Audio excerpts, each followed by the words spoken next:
बापूंच्या पाठपुराव्यामुळे Bharat Ratna doctor Babasaheb आंबेडकरांचा मोठा महामानवाचा पुतळा उभा राहिला, त्याचं अनावरण केलं आणि आपल्या जीवन सत्कारणी लागलं असा भावना प्रत्येकाची झाली। इथं छत्रपती शिवाजी महाराजांचा अश्वारूढ पुतळा आहे, त्याला पैसे दिले ना?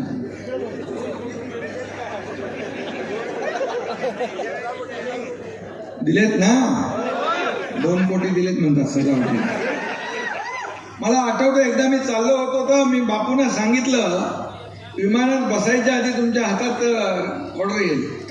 कितीची आली होती?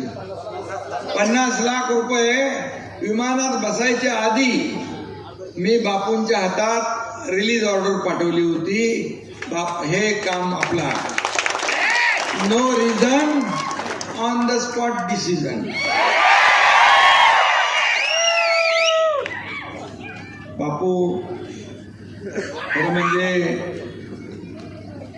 बापू एक आगळा वेगळा माणूस आहे आणि त्यांनी जे काय पोट तिडकीने सांगितलेलं आहे ते त्यांच्या मनातल्या भावना त्यांनी सांगितल्या, मनातल्या भावना बोललेत ते। मला आठवत आहे की लोकसभेच्या निवडणुकीमध्ये त्यांना हॉस्पिटलमध्ये चेकअपला गेले आणि त्यांना आजार सांगितला दुर्मिळ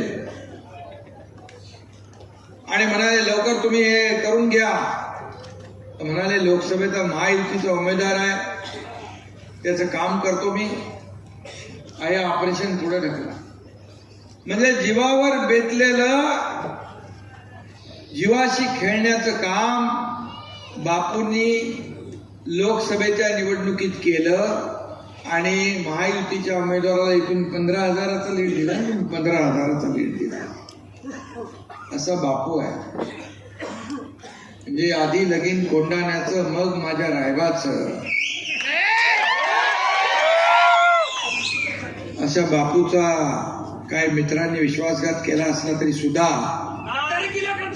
एक मिनिट एकच मी सांगतो,